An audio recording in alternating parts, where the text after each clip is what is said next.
Você conhece a estatística que diz que 93% da nossa comunicação acontece através de canais não verbais? Pois nesse vídeo eu vou mostrar para você por que esse número é um mito, como foi que ele surgiu e por que ele continua sendo tão disseminado hoje em dia.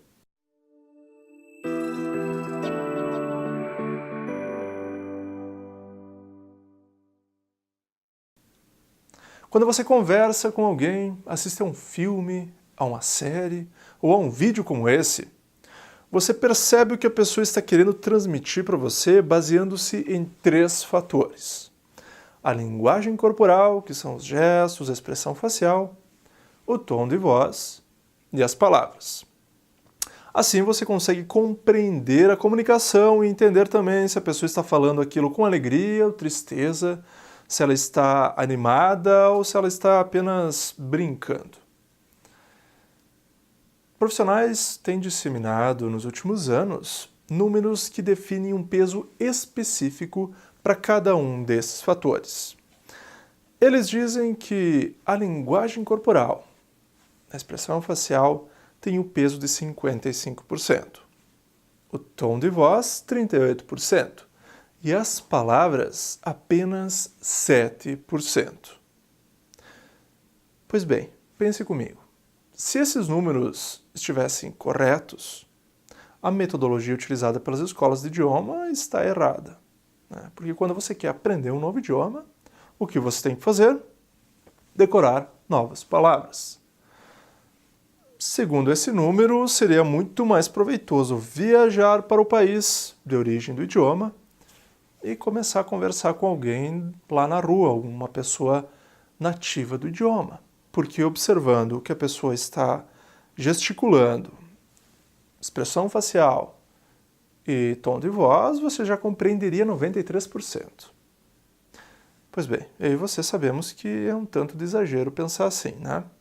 E até mesmo se você já brincou com algum amigo daqueles jogos de charada, em que ele pescou uma carta onde tinha o nome de um filme, o nome de uma música, e apenas utilizando os gestos, tentou transmitir para você, para que você conseguisse adivinhar o nome que estava escrito no cartão.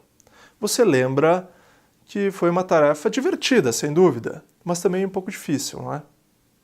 Por outro lado, se ele tivesse dito para você, você entenderia na hora. O que eu estou querendo dizer é que as palavras, elas existem para transmitir informações complexas de maneira rápida. Já a linguagem corporal, os canais não verbais, eles existem para transmitir sentimentos e ações. De maneira geral, coisas mais primitivas. Obviamente que somando os dois é que nós temos a comunicação como um todo. Pois bem, então, da onde que surgiu esse número? 93%? Ele foi formulado pelo professor Albert Mehrabian da Universidade da Califórnia em Los Angeles. Ele lançou 2 livros, um em 1971, Secret Messages, e um em 72, Non-Verbal Communication. Nesses livros, o professor Albert formulou a teoria, explicou os experimentos que deram origem a esses números e também explicou em que contextos ela é aplicável. Porém, alguém leu um pouco por cima o que o professor Albert falou, escreveu, na verdade, né? E começou a disseminar por aí esses números. O pessoal viu esses números, achou interessante, ao invés de conferir a fonte, replicaram os números, né? De maneira que, hoje em dia, nós temos ele amplamente conhecido. Vamos entender, então, como é interessante os estudos que deram origem a essa teoria. Funcionou assim.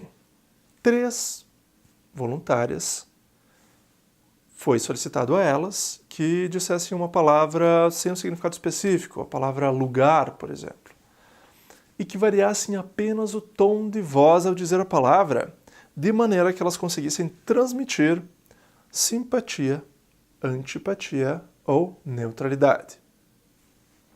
Na sequência, foi solicitado a 17 outros voluntários que ouvissem a gravação, de maneira a definir e identificar o que a pessoa da gravação, se ela estivesse conversando com alguém, ela estava querendo transmitir, simpatia, antipatia ou neutralidade. De maneira que eles só tinham a gravação, para isso eles pesaram muito mais pelo tom de voz. De maneira que os pesquisadores então chegaram à conclusão de que o tom de voz é mais importante do que as palavras. No estudo subsequente, agora juntando fotografias, em que foi tirada fotografia de pessoas com expressões de simpatia, antipatia e neutralidade. E aos 17 voluntários foi mostrada a fotografia somada à gravação e então solicitado que também identificassem os mesmos 3 canais. Dessa vez, a fotografia, que no caso é a expressão facial, teve um peso muito maior do que o tom de voz, que teve um peso maior do que as palavras, e assim os pesquisadores chegaram à formulação desses números 55%, 38% e 7%. Porém, eles também explicaram que esses números se aplicam a contextos específicos, a contextos de incongruência na comunicação. O que isso quer dizer?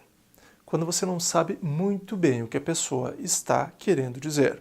No caso dos voluntários, eles não viram a pessoa, eles apenas ouviram a gravação da pessoa falando, tiveram que se basear em alguma coisa além das palavras. Depois eles tinham a fotografia, mas não era uma pessoa na frente deles. E no nosso cotidiano, como isso se aplica?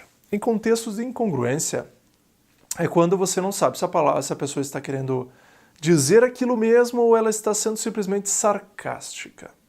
Sabe quando você ouve a pessoa dizer uma palavra, que bom, mas você percebe que a expressão facial e o tom de voz elas não transmitem exatamente a mesma mensagem? Pois bem, nesses casos específicos, esses números se aplicam. Já no restante da nossa comunicação, ela é muito mais complexa para se ficar preso a esses números.